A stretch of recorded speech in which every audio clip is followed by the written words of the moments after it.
So, hello everyone, this is Jay with another episode of Digital Age Show.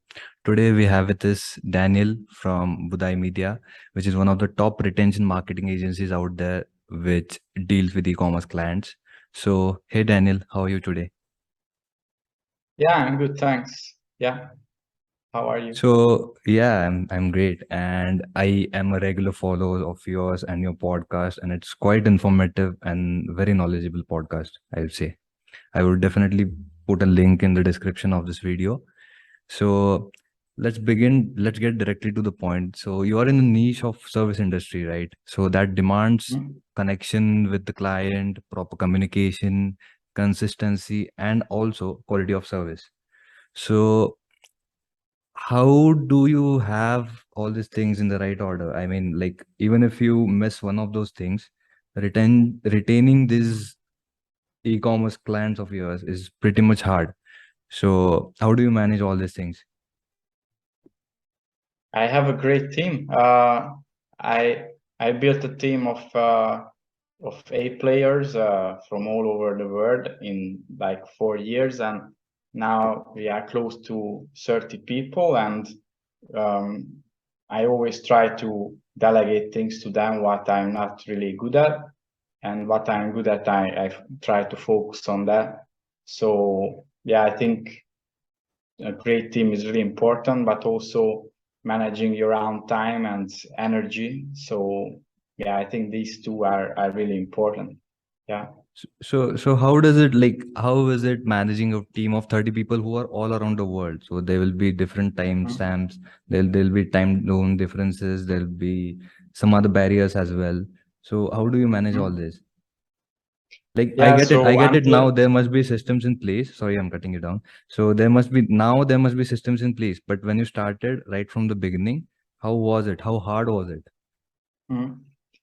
Yeah, so until like 10 people, I talk to everyone directly, and after or beyond 15 people, at some point I had 15 people talking to everyone directly, and that was already too much.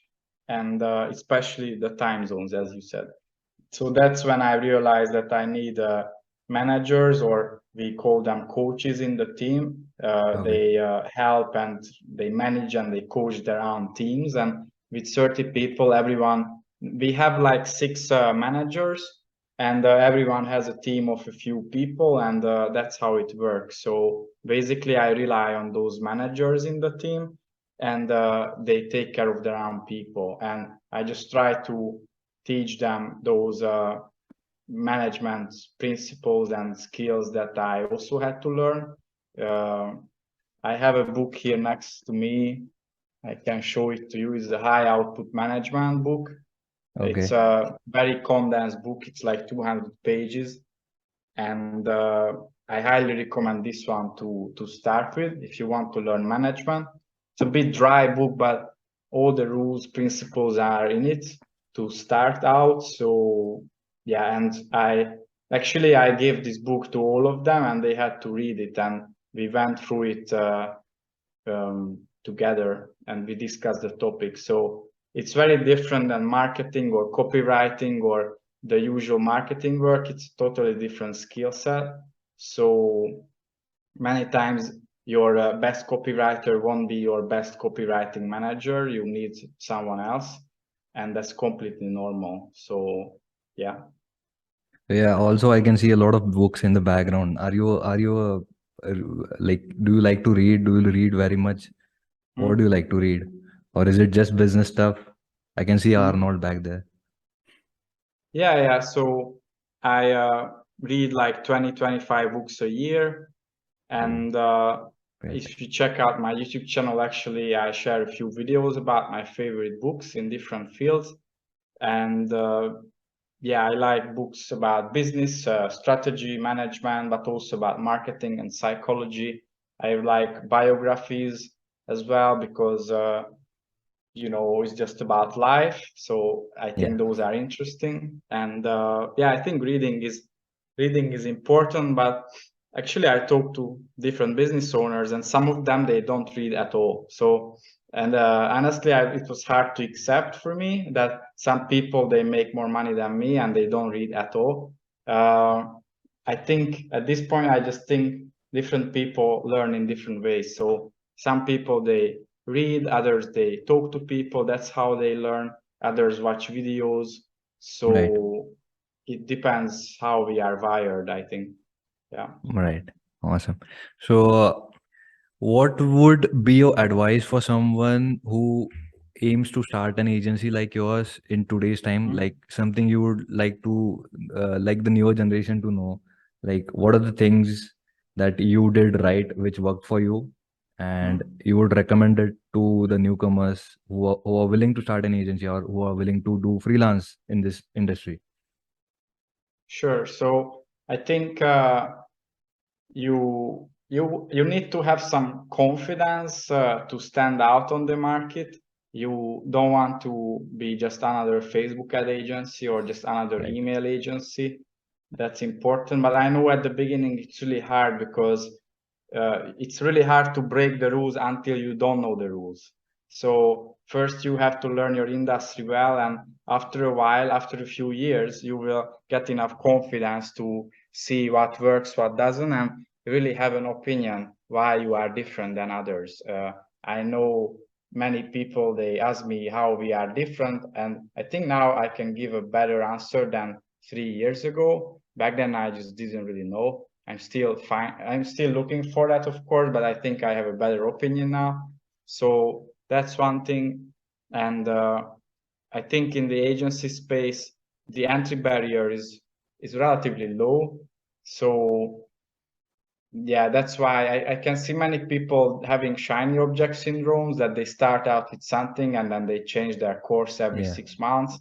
And I think you shouldn't do it because if you stick to something for long enough time, you will become an expert, you will become well known, and you will make good money. So yeah, for example, I started with email 4 years ago. I think now it's much more saturated, but I still do it. I could have started TikTok ads a year ago because now it's quite popular, but I just don't because email is still good enough space to be in. So yeah. Okay, great. So I make sure that I ask this question to every agency owner, like, how did you get your first client? There's always a story behind it. Mhm. And a follow-up question to that is like, would you suggest what would be the specific suggestion that would give a newcomer? Because as a newcomer, clients ask for proof, right? You don't have anything Mhm. to show the client, like what Yeah. have you done or what all knowledge you have. So no one is ready to work with you basically. No matter the charges, but no one is ready to work with you. No one is willing to take that risk. Mhm. So what would you recommend that newcomer? Sure. So I think so for me, how I started on Upwork, and I remember I sent a lot of proposals all day to find something. So it wasn't easy at all, and it took a lot of my time. And I remember in the first few calls, my English was quite weak. So even if I used to live in England before for a few months, my English was quite weak. But I started on Upwork, and if you don't have proof of results and work, it happens with everyone, I think maybe what you could do, if you can, is try to work for free for someone Yeah. at the beginning, or you can tell them I can work for free, but please give me a video testimonial or a referral. So they give you something that is even better than money at the beginning. And yeah, I think that's a good start. Uh, yeah. So basically, there's no alternative to like outreaching many people out there, like as much Mhm. as you can in the beginning. Yeah, yeah, yeah. That's a Yeah, necessity. because at the beginning nobody trusts you, right? Like you are a Yeah. newcomer and they don't know your name. When you have a brand, it's kind of easy, I think. But at the beginning, it's really hard, and I know it. So I started new services in the past years. Some of them they failed, and it was really hard to find clients for that. We never did it before. So Right. yeah, at the beginning, I know it's hard, but working for free or for a testimonial or for referrals, I think that somebody can do easier. Great. So you have a YouTube channel where you upload Mhm. quality content from time to time. You post regularly on LinkedIn. You host a podcast. You manage an agency. How do you pull this off? Like, because all of this needs your time in some way. I get it. The agency part is all sorted. You have managers in place, everything else. But the podcast, you are there for it. The YouTube videos, you are there for recording it. I know most of the content Yeah. you only must be putting out. So how do you manage all these things at the same time? Yeah, that's me indeed. So of course, the team helps a lot because I don't edit the videos, I don't upload them, so my team helps. But I have to record them. Sometimes I have to write them, and yeah, it takes time for sure. I think then what is important is your time management. I try to batching tasks together. So if I do content, then my whole day is about that. Like I record videos, I write copy, and that's my day. What I do on that day, especially because once I get into the mood of speaking, I can do it easier than recording one short video every day. My brain just doesn't work in that way. So I think that's one hack that you can do. But content takes time. So Yeah. you must be there. You have to do it, and yeah, you cannot save time on that. Maybe you can think about outsourcing it. I know companies who hired a podcast host and the founder doesn't do it. I don't like that approach because I like putting out my face, and I think it builds trust. So yeah, you can decide. I know companies who completely outsource content, the podcast, the videos, the writing.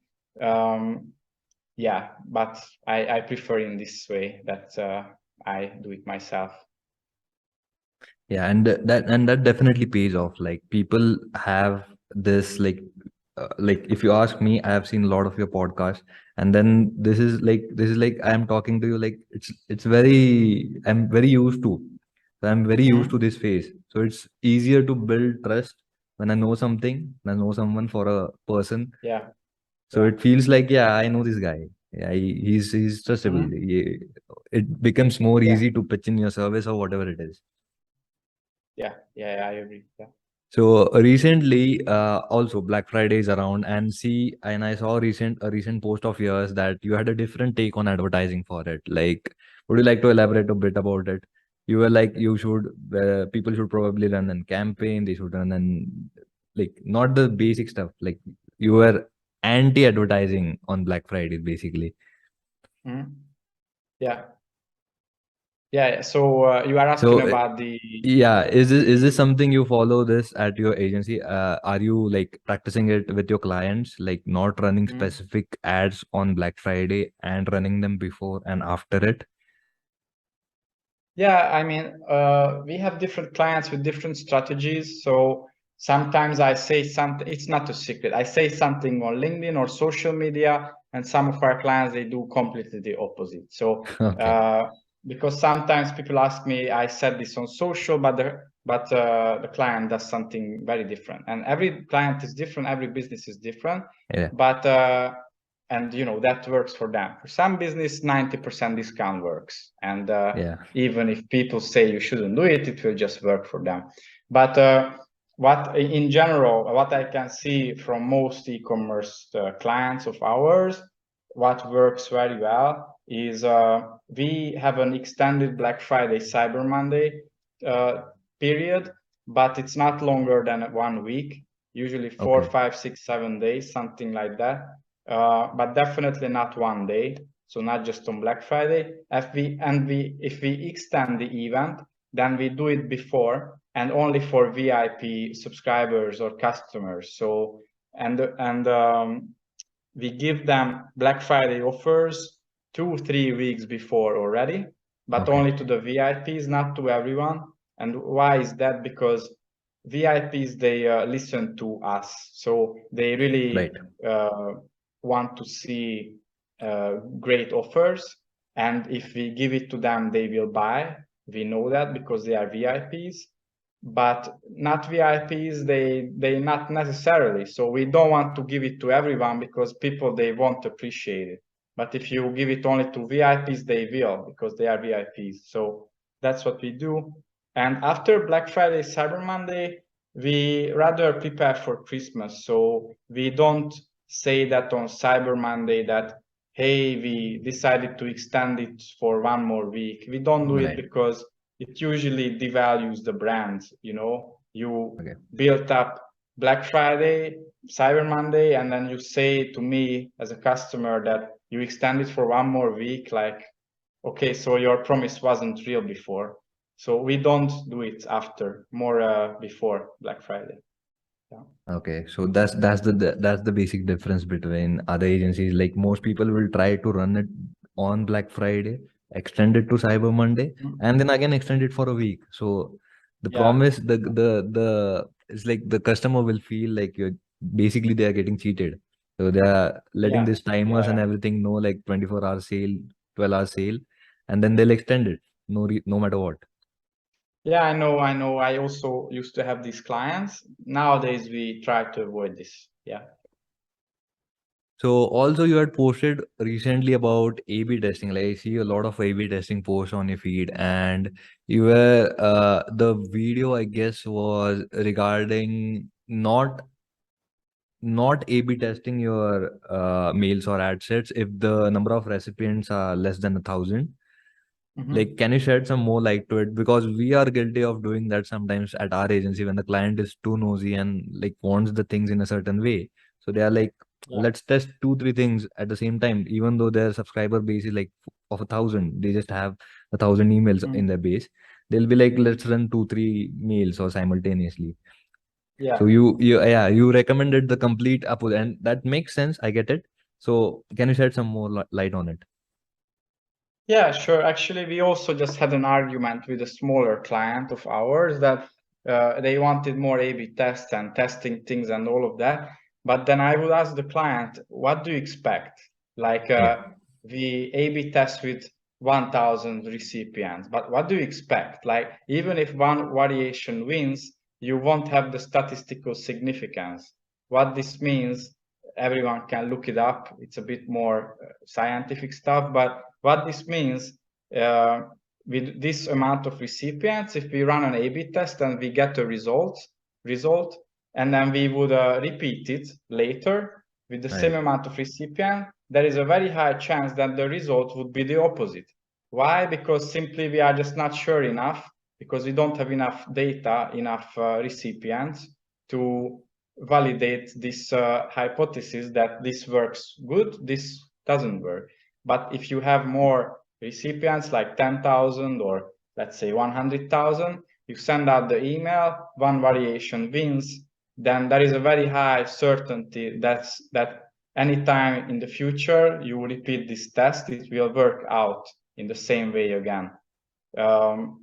So yeah, that's the basic idea. But I think how it's easier to grasp it is below 1,000 recipients, you just don't have enough data. So you can run these A/B tests, but it's just better to follow the best practices, because if you always test, you will have a losing variation. You don't get enough information, enough data because of the small list, but also you lose money on the losing variation. So there is not much upside testing with a too small list. Yeah.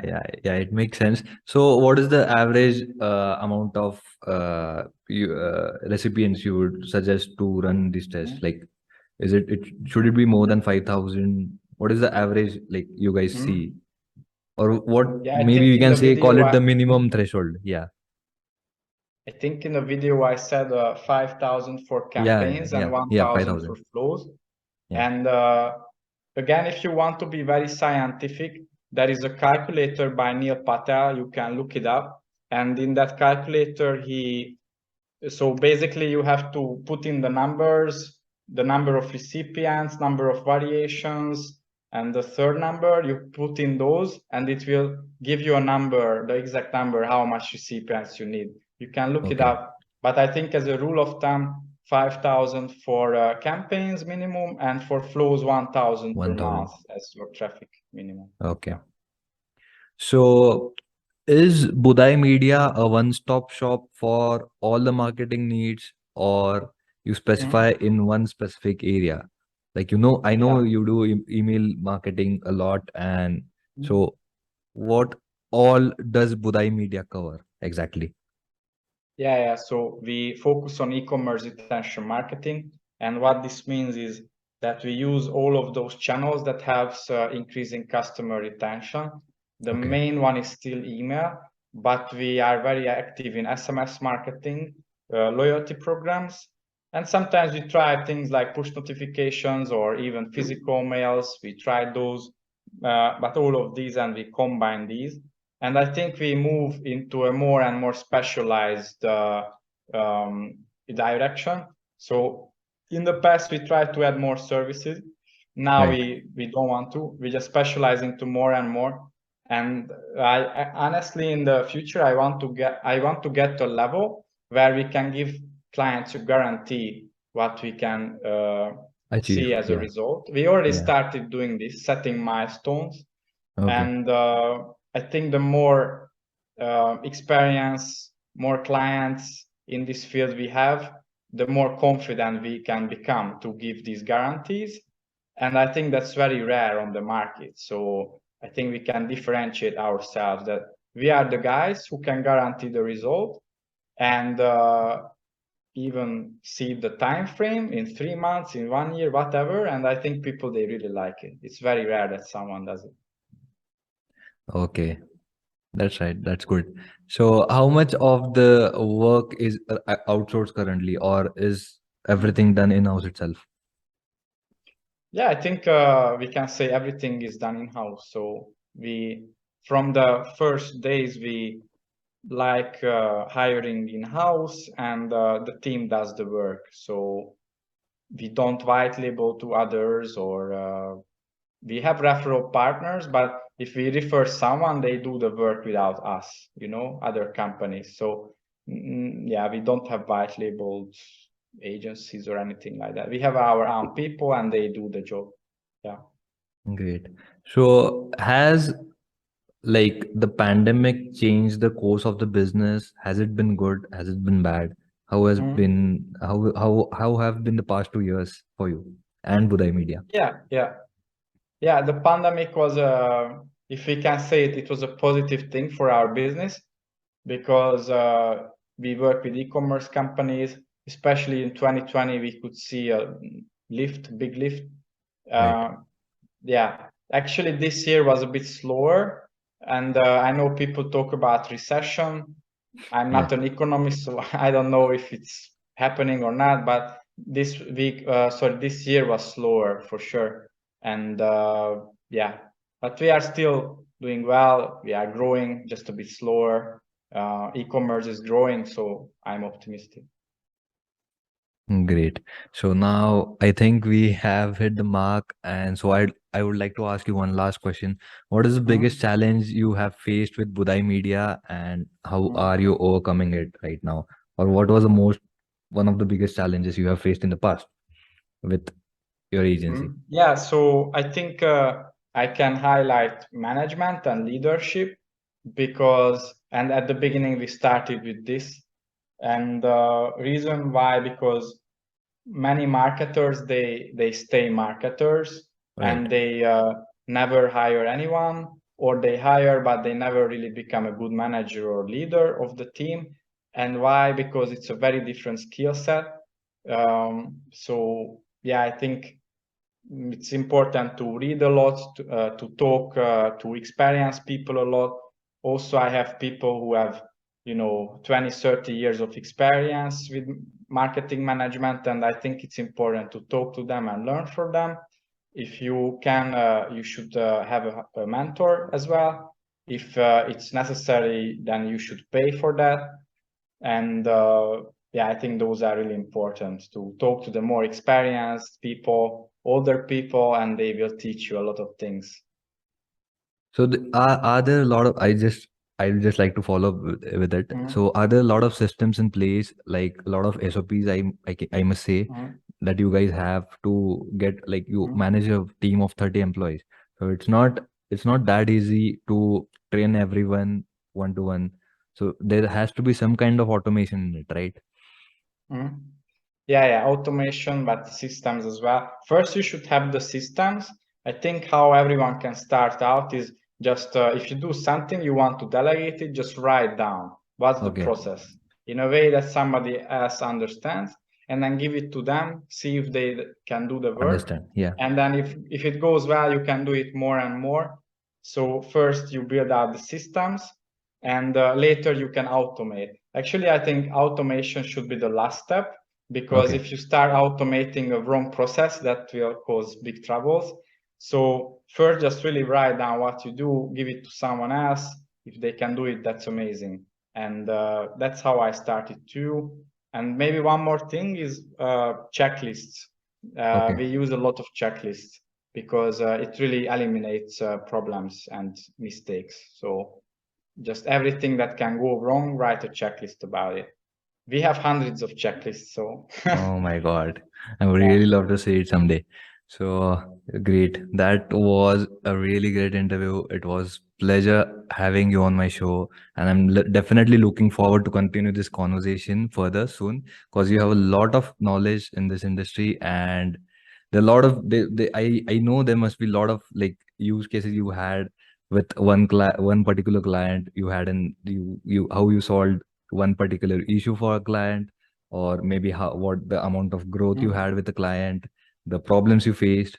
There might be infinite amount of stories. I would love to talk to you some other day on it. Thank you so much for giving your time.